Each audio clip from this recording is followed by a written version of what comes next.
یستفتونک فی النساء قل اللہ یفتیکم فیہن وما یتلی علیکم فی الکتاب فی یتامی النساء اللاتی لا تؤتونہن ما کتب لہن وترغبون ان تنکحوہن والمستضعفین من الولدان وان تقوموا لیلیتامی بالقسط وما تفعلوا من خیر فإن اللہ کان بہ علیما وإن امرأة خافت من بعلها نشوزا أو إعراضا فلا جناح عليهما أن يصلحا بينهما صلحا والصلح خير وأحضرت الأنفس الشح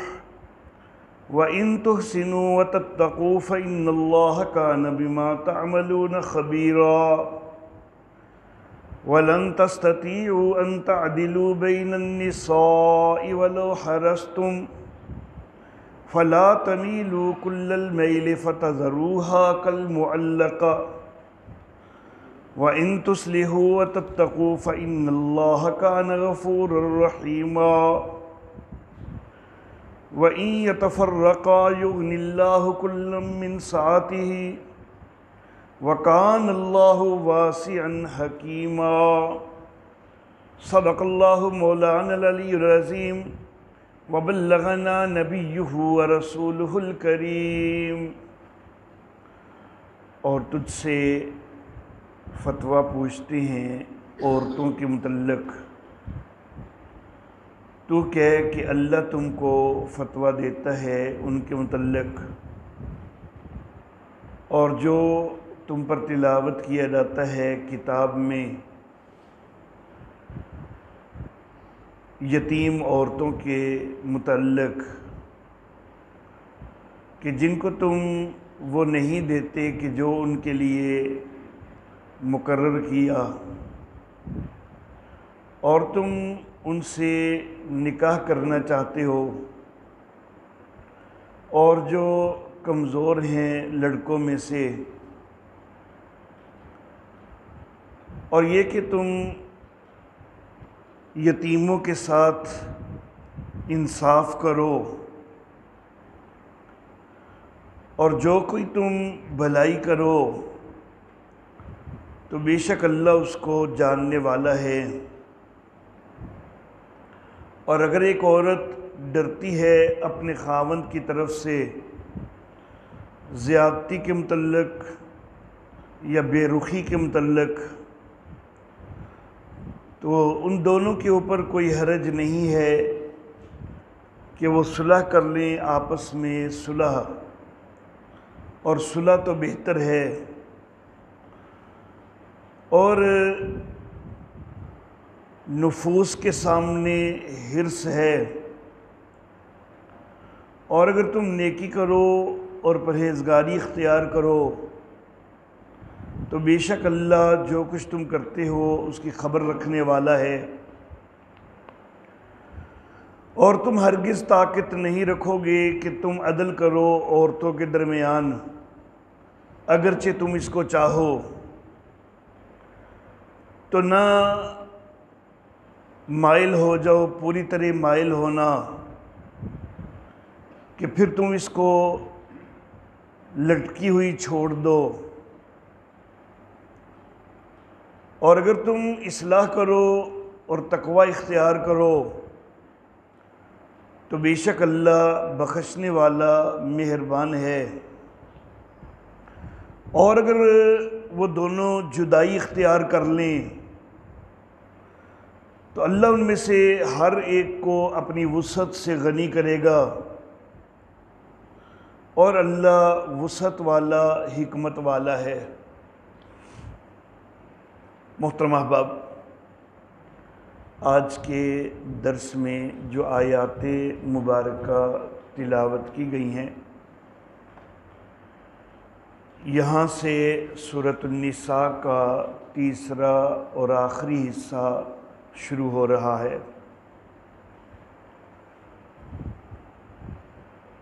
سورۃ النساء کا جو پہلا حصہ تھا اس میں 14 امور انتظامیہ جو کہ رعیت کے حوالہ سے تھے وہ بیان کیے گئے، جن کو احکام رعیت کہا جا سکتا ہے۔ سورت کے دوسرے حصہ میں 8 مزید امور انتظامیہ جو کہ انتظام سلطنت کے حوالہ سے تھے وہ ذکر کیے گئے، جن کو احکام سلطانیہ کہا جا سکتا ہے۔ اور اب یہاں سے سورہ مبارکہ کا جو آخری حصہ شروع ہو رہا ہے، تو یہاں اس حصے میں جو 14 امور انتظامیہ احکام رعیت بیان ہوئے تھے، ان میں سے دوسرے، 5ویں اور 14ویں حکم کے متعلق کچھ مزید بات کی جائے گی۔ اس چیز کو تنویر کہا جاتا ہے کہ ایک بات پہلے گزر گئی ہو، پھر اسی کے متعلق کچھ مزید روشنی ڈالی جائے تو اس کو تنویر کہا جاتا ہے۔ تو جو 14 احکام رعیت ہیں، ان میں سے دوسرے، 5ویں اور 14ویں حکم رعیت کے متعلق تنویر آئے گی اس آخری حصے میں۔ اور جو 8 احکام سلطنت تھے جو دوسرے حصے میں بیان ہوئے، ان میں سے بھی 8ویں حکم سلطانی کے متعلق مزید کچھ گفتگو ہوگی، تنویر آئے گی۔ اس کے علاوہ سورہ نساء کا یہ جو آخری حصہ ہے، جب ہم نے سورت کا درس شروع کیا تھا اس وقت بھی میں نے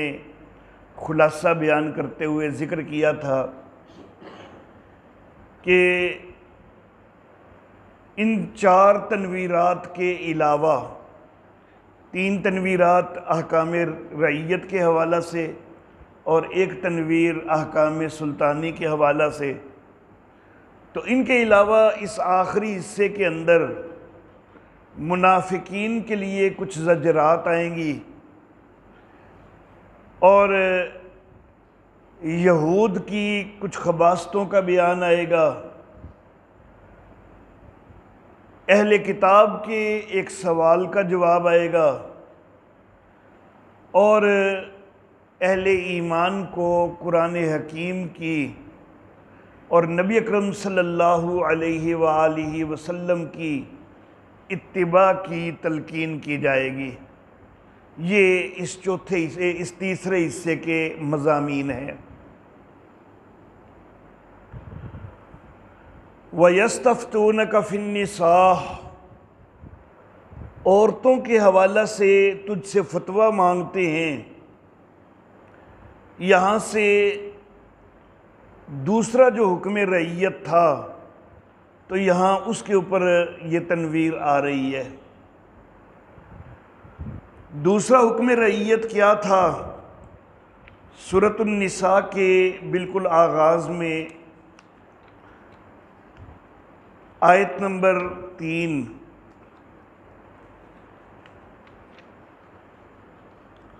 صفحہ نمبر 71 ہے۔ اللہ رب العزت نے ارشاد فرمایا تھا کہ وَإِنْ خِفْتُمْ أَلَّا تُقْسِطُوا فِي الْيَتَامَى، اگر تمہیں یہ ڈر ہو کہ یتیم لڑکیوں کے متعلق انصاف نہیں کر سکو گے، فَانْكِحُوا مَا طَابَ لَكُم مِّنَ النِّسَاءِ مَثْنَىٰ وَثُلَاثَ وَرُبَاعَ، تو جو عورتیں تم کو پسند آئیں ان سے نکاح کر سکتے ہو، 2 بھی اور 3 بھی اور 4 بھی۔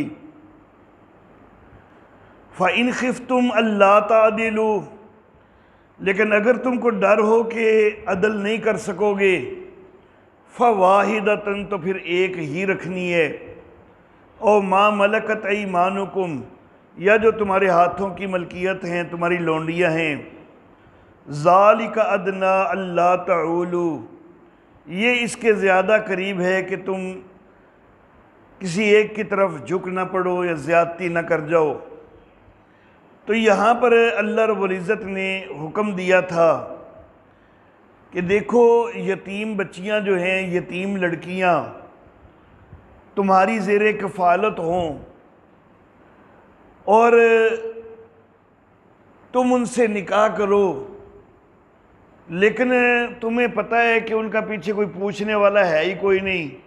یتیم بچیاں ہیں، خود تم ہی ان کی کفالت کرتے رہے ہو، اب تم ان سے نکاح کر لو اور پھر ان سے زیادتیاں کرنے لگ جاؤ، بے انصافیاں کرنے لگ جاؤ، ظلم کرنے لگ جاؤ، تو ایسا نہیں ہونا چاہیے۔ اگر تمہیں یہ خیال ہے کہ یتیم لڑکیوں سے نکاح کر کے تم انصاف نہیں کر سکو گے تو پھر ان یتیم لڑکیوں سے نکاح نہ کرو۔ پھر دیگر عورتیں بڑی موجود ہیں، دو دو نکاح کرنا چاہتے ہو وہ بھی کر سکتے ہو، تین تین بھی کر سکتے ہو، چار چار بھی کر سکتے ہو، لیکن عدل کرنا ہوگا۔ اگر عدل نہیں کر سکتے تو پھر ایک ہی نکاح کرنا ہے۔ تو یہ دوسرا حکم جو ہے یہ بیان ہوا تھا کہ یتیم لڑکیوں سے اگر تم انصاف نہیں کر سکتے تو پھر دیگر عورتوں سے نکاح کر لیا کرو، پھر ان کے ساتھ نکاح کر کے ان کو ستایا نہ کرو، ان کو تکلیف نہیں دینی، اذیت نہیں دینی۔ اب اسی کے متعلق اللہ رب العزت فرماتے ہیں وَيَسْتَفْتُونَكَ فِي النِّسَاءِ، اے نبی آپ سے عورتوں کے متعلق سوال کرتے ہیں، فتویٰ مانگتے ہیں، قُلِ اللَّهُ يُفْتِيكُمْ فِيهِنَّ، تو کہہ کہ اللہ تمہیں ان کے متعلق فتویٰ دیتا ہے۔ سورت کا تیسرا حصہ شروع ہونے کی جو میں نے تفصیل ذکر کی ہے،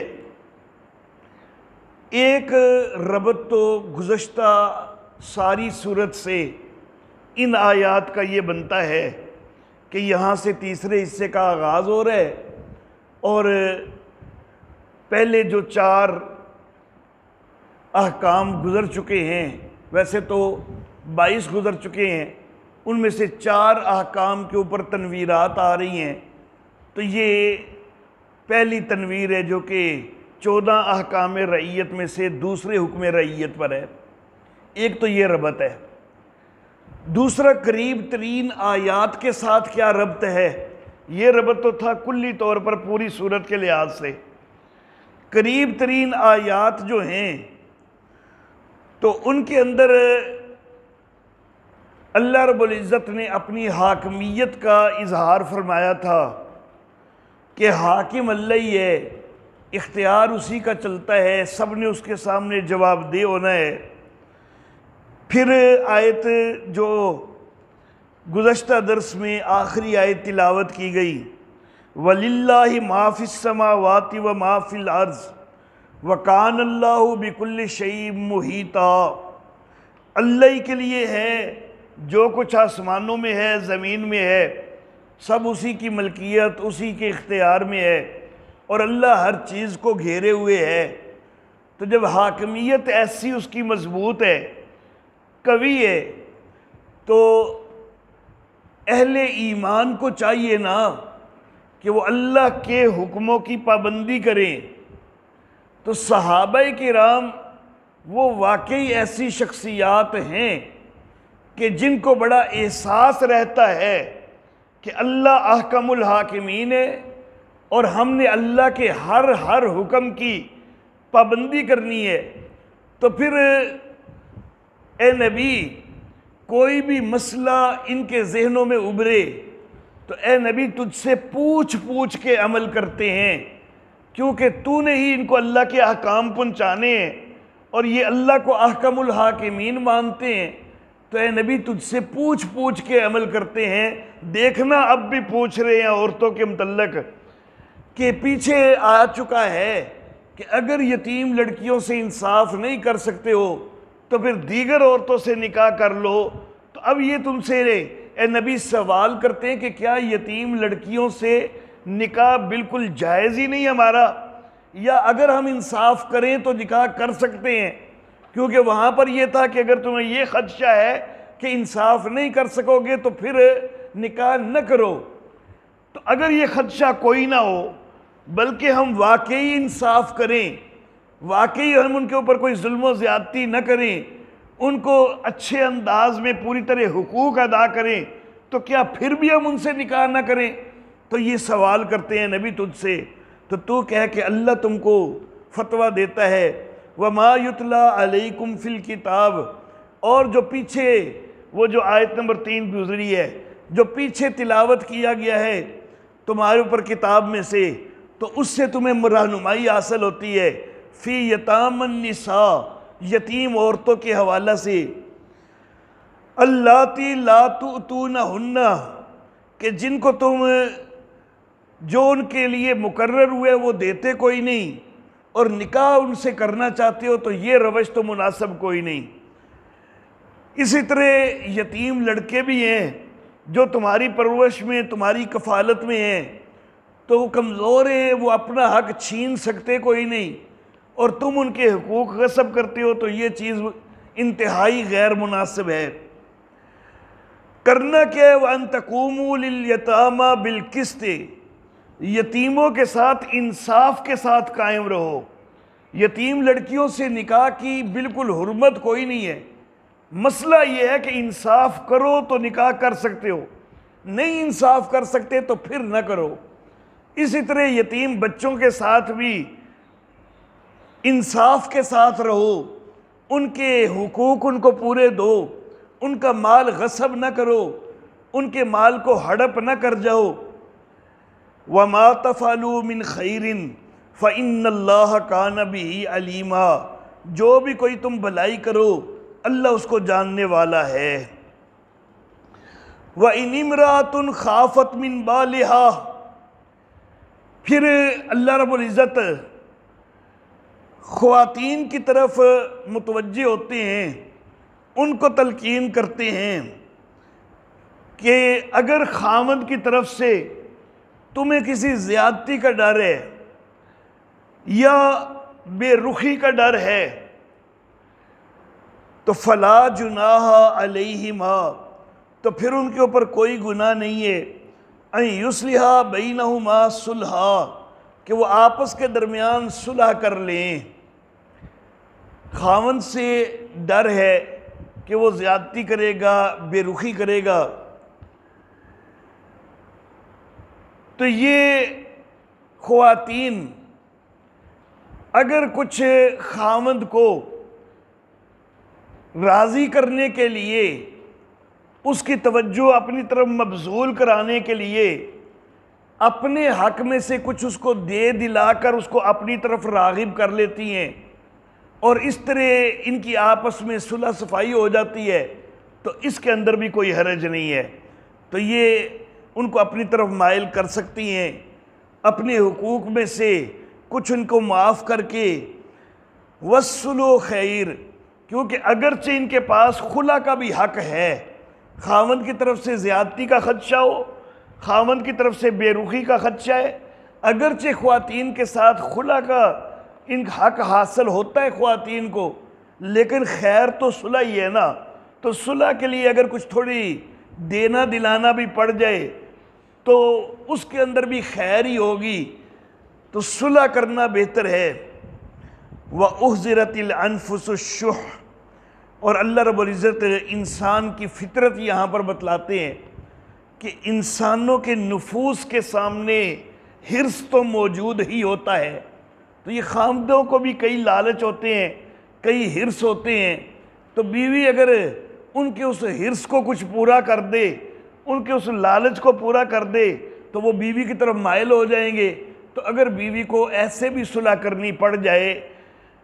خاوند مثلا دوسری شادی کر رہے اور اس کو یہ ڈر ہے کہ میرے ساتھ یہ زیادتی کرے گا، دوسری جو ہے وہ اس کی بڑی محبوبہ ہے، اور میں جو ہے میں اس کی نظروں میں میری کوئی حیثیت کوئی نہیں ہے، تو وہ اپنے حقوق میں سے کچھ چھوڑ کے کوئی صلح صفائی کی ایسی صورت، کوئی ایسی شرائط طے کر لے کہ جن کے ساتھ صلح صفائی کے ساتھ رہ جائیں تو یہ بھی بہتر انداز ہے۔ تو نفوس کے اندر حرص تو موجود ہوتا ہے، جب یہ خامدوں کو لالچ دیں گی اپنے حقوق چھوڑ کر ان کے ساتھ رہنے کا، تو پھر خامن جو ہے وہ بھی ان سے راضی ہو جائیں گے۔ لیکن پھر آگے اللہ رب العزت خامدوں کو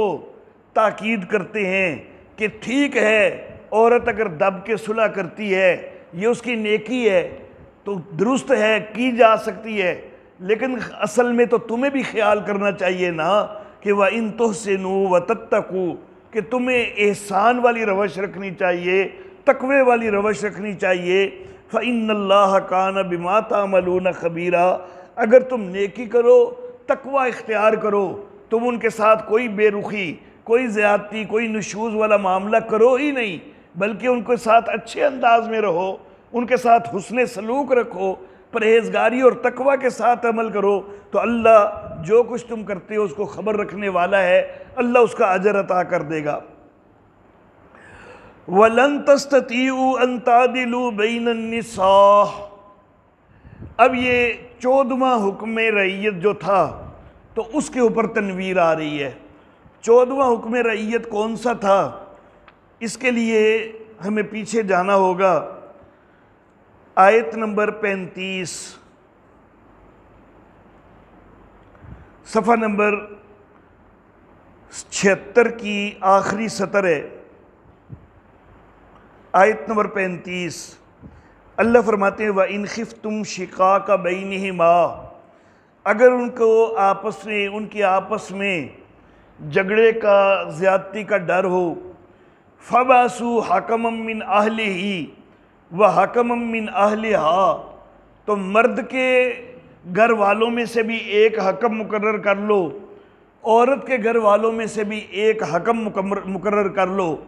دونوں طرف سے ایک ایک بندہ مقرر کر لو جو ان کے درمیان فیصلہ کروائے۔ إِن يُرِيدَا إِصْلَاحًا، اگر وہ دونوں اصلاح چاہیں گے، يُوَفِّقِ اللَّهُ بَيْنَهُمَا، اللہ ان کے درمیان موافقت پیدا کر دے گا۔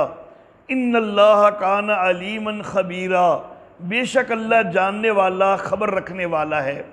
تو یہ 14واں حکم رعیت یہ تھا کہ اگر کوئی میاں بیوی کی لڑائی ہو رہی ہے، اگر وہ معاملہ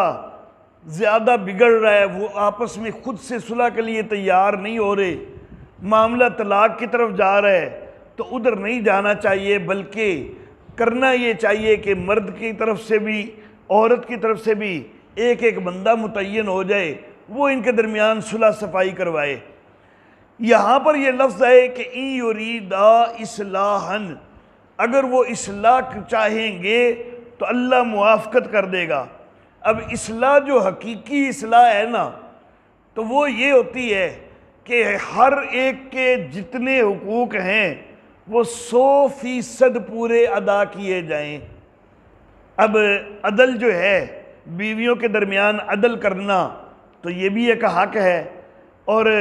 اصلاح کا تقاضا تو یہی ہے کہ بالکل 100% عدل کیا جائے۔ اگر بیویاں زیادہ ہیں، 2 ہیں، 3 ہیں، 4 ہیں، تو 100% عدل کیا جائے۔ اللہ اللہ، تو اصل اصلاح تو یہی ہے کہ 100% جو ہے وہ سارے حقوق پورے ہوں، سارا عدل کیا جائے۔ لیکن انسان کی فطرت کا بھی اللہ لحاظ کرتے ہیں۔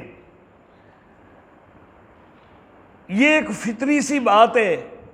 کہ ازواج جب زیادہ ہوتی ہیں، بیویاں جب زیادہ ہوتی ہیں، تو ان میں سے کوئی زیادہ پسند ہوتی ہے، زیادہ دل کو لگتی ہے، جس کے اندر خود خواتین کا اپنے کردار کا بھی کئی دفعہ دخل ہوتا ہے، کئی دفعہ ان کے حسن کا دخل ہوتا ہے، کئی دفعہ ان کے اپنے کردار کا دخل ہوتا ہے۔ اب مثال کے طور پر ایک بیوی وہ ہر وقت خاوند سے لڑتی ہے، اونچا بولتی ہے،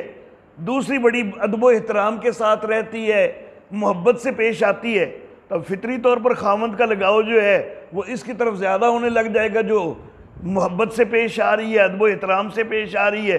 دوسرے سے وہ چڑھ جائے گا۔ تو ظاہر بات ہے اس طرح تو ہوگا۔ تو یہ صرف معاملہ خاوند کی اپنی ذات کی حد تک تو ہوتا نہیں ہے، اس میں بڑے سارے دیگر جو ہیں وہ چیزیں وہ بھی اپنا کردار ادا کرتی ہیں، خصوصاً بیویوں کا رویہ جو ہے وہ اپنا بہت بڑا کردار ادا کرتا ہے۔ تو یہ بندے کو مجبور کیا جائے کہ بالکل تو نے 100% عدل کرنا ہے کہ محبت بھی ایک جتنی ہی رکھنی ہے، تو یہ تو ممکن کوئی نہیں ہو سکے گا، یہ تو ممکن ہی نہیں ہوتا۔ یہ تو نبی اکرم صلی اللہ علیہ وآلہ وسلم نے بھی فرما دیا تھا کہ یا اللہ میری زیادہ ازواج ہیں، میں عملی طور پر سب سے عدل کرتا ہوں، لیکن یا اللہ جو میرا دل عائشہ کی طرف زیادہ مائل ہے اس کے اوپر یا اللہ پکڑ نہ کرنا۔ تو یہ تو نبی اکرم صلی اللہ علیہ وسلم نے بھی کہہ دیا کہ میرا دل حضرت عائشہ کی طرف زیادہ مائل ہے، تو کسی کی طرف زیادہ میلان ہو جانا یہ ایک طبعی چیز ہے، ایک فطری چیز ہے، اس کے اوپر مکمل پابندی نہیں لگائی جا سکتی۔ تو جو پیچھے 14ویں حکم میں ذکر ہوا تھا نا، تو وہاں سے یوں لگ رہا تھا کہ مکمل طور پر حقوق 100% ادا ہوں، عدل پوری طرح قائم ہو، تو اس کے متعلق اللہ رب العزت نے اب یہاں پر مزید وضاحت فرما دی۔ اللہ فرماتے ہیں کہ وَلَن تَسْتَطِيعُوا أَن تَعْدِلُوا بَيْنَ النِّسَاءِ، عورتوں کے درمیان اگر تم عدل پورا کرنا چاہو نا تو وہ تو ہرگز نہیں کر سکو گے۔ وَلَوْ حَرَصْتُمْ، اگرچہ تم اس کی لالچ بھی رکھو، اس کے لیے کوشش کرو، محنت بھی کرو کہ میں ضرور بھائی عدل کروں گا، لیکن نہیں کر سکو گے، یہ تمہارے لیے ممکن ہی نہیں ہے۔ اللہ اللہ، تو پھر جو حکم ہے عدل کرنے کا تو پھر اس سے کیا مراد ہے؟ اللہ فرماتے ہیں کہ جتنا ہو سکے اتنا عدل کرنا ہے، ایسا نہ ہو کہ ایک کی طرف تو بالکل ہی جو ہے پوری طرح مائل ہو جاؤ اور دوسری کو بالکل ہی چھوڑا ہوا کر دو۔ ٹھیک ہے تمہارا دلی میلان ایک کی طرف زیادہ نہیں بھی ہو رہا نا، تو وقت تو اس کے ساتھ بھی اتنا گزارو نا جتنا دوسری کے ساتھ گزار رہے ہو۔ دلی محبت اس کو اتنی نہیں دے سکتے ہو تو کم از کم وقت کے اندر تو مطابقت کر سکتے ہو، موافقت کر سکتے ہو۔ اگر اس کے پاس ایک رات گزارتے ہو تو اس کے پاس بھی ایک رات گزارو، اگر اس کے پاس 2 راتیں گزارتے ہو تو اس کے پاس بھی 2 راتیں گزارو۔ عملی طور پر یہ تو کر سکتے ہو نا، یہ تو نہ کرو کہ فَلَا تَمِيلُوا كُلَّ الْمَيْلِ، کہ ایک طرف کو بالکل ہی جو ہے نا وہ جھک پڑو، فَتَذَرُوهَا، لیکن یہ جو دوسری ہے اس کو چھوڑ دو كَالْمُعَلَّقَةِ، جیسا کہ یہ لٹکی ہوئی ہے، نہ تم اس کی طرف جاتے ہو، نہ اس کے حقوق ادا کرتے ہو، اور نہ ہی اس کو کوئی طلاق دے کے فارغ کرتے ہو کہ وہ کہیں اور ہی نکاح کر لے، تو اس کو لٹکا کے رکھا ہوا ہے، تو یہ چیز تو نہیں نہ ہونی چاہیے۔ ٹھیک ہے دلی میلان ایک جتنا نہیں ہو سکتا، لیکن عملی طور پر وقت وغیرہ کے لحاظ سے تو ایک دوسرے سے انصاف کیا جا سکتا ہے۔ خوراک کھانا پینا وغیرہ اس میں تو انصاف کیا جا سکتا ہے، جو پہننے کے لیے ایک کو دو اسی طرح کا لباس دوسری کو دو، جو کھانے کے لیے ایک کو دو اسی طرح کا کھانا دوسری کو دو، ان چیزوں میں تو انصاف کرو نا۔ دلی میلان جو ہے اس کے اوپر پابندی چلو نہیں لگائی جا سکتی، لیکن ان چیزوں میں تو کرو نا۔ اللہ اللہ، وَإِن تُصْلِحُوا وَتَتَّقُوا، اور اگر تم اصلاح کرو اور تقوی اختیار کرو، جہاں تک ممکن ہو سکے پورے کے پورے عدل کے قریب ترین پہنچو، تو فَإِنَّ اللَّهَ كَانَ غَفُورًا رَحِيمًا، تو کوئی تھوڑی بہت کوتاہی جو ہو جائے اللہ بخشنے والا ہے، مہربان ہے۔ وَإِن يَتَفَرَّقَا، اور اگر میاں بیوی کے درمیان جھگڑا ہو گیا ہے، لڑائی ہو گئی ہے، تو پہلی کوشش تو وہ پیچھے ذکر ہو چکا کہ اصلاح کروانی چاہیے، ایک حکم ادھر سے متعین ہو، ایک حکم ادھر سے متعین ہو، دونوں کے درمیان بات چیت کروائے۔ لیکن اگر جدائی کے بغیر کوئی چارہ نہ رہے تو وہ جدا ہو جائیں، تو یغنی اللہ، اللہ ان کو غنی کرے گا، کل من سعتہ، ہر ایک کو اپنی اس کی وسعت کے مطابق۔ دیکھیں جس وقت میاں بیوی کا بالکل قطعاً گزارا ایک دوسرے کے ساتھ نہیں ہو رہا، اب معاملہ جدائی کا تقاضا کرتا ہے، لیکن عورت اس ڈر سے بیچاری ظلم سہتی رہے کہ میں اگر اس سے ہٹوں گی تو میرا بنے گا کیا، میرا گزارا کیسے ہوگا؟ اللہ کہتے ہیں نہیں، اس طرح ظلم سہنے کی ضرورت کوئی نہیں، رازق اللہ ہے، اللہ جو ہے وہ غنی کرے گا۔ اگر اس حد تک نوبت پہنچ جاتی ہے کہ تمہیں مسلسل ظلم ہی سہنا پڑتا ہے، پہلے یہ بھی کہہ دیا کہ چلو دب کے بھی صلح کر لیتی ہے تو وہ بھی کر لے، کیونکہ مرد جو ہے تو اس کی فطرت کے اندر کچھ سختی ہوتی ہے عورت کی نسبت، تو عورت اگر چلو دب کے بھی صلح کر لے تو وہ بھی پیچھے ذکر ہو چکا۔ لیکن اگر بالکل بھی گزارا ممکن کوئی نہیں تو پھر اتنا بھی دبنے کی ضرورت نہیں ہے کہ ظلم سہتی رہے، بلکہ جدائی کر لے۔ اگر اس کو یہ ڈر ہے کہ میں کھاؤں گی کدھر سے، میرا گزارا کدھر سے ہوگا، تو اللہ فرما رہے ہیں یغنی اللہ، اللہ ان دونوں کو غنی کرے گا من سعتہ ہی، اپنی وسعت میں سے۔ وَكَانَ اللَّهُ وَاسِعًا حَكِيمًا، اللہ کے خزانے تو بڑے وسیع ہیں نا، اور اللہ حکمت والے ہیں، تو اللہ کے خزانوں میں کوئی کمی نہیں ہے۔ وَآخِرُ دَعْوَانَا أَنِ الْحَمْدُ لِلَّهِ رَبِّ الْعَالَمِينَ۔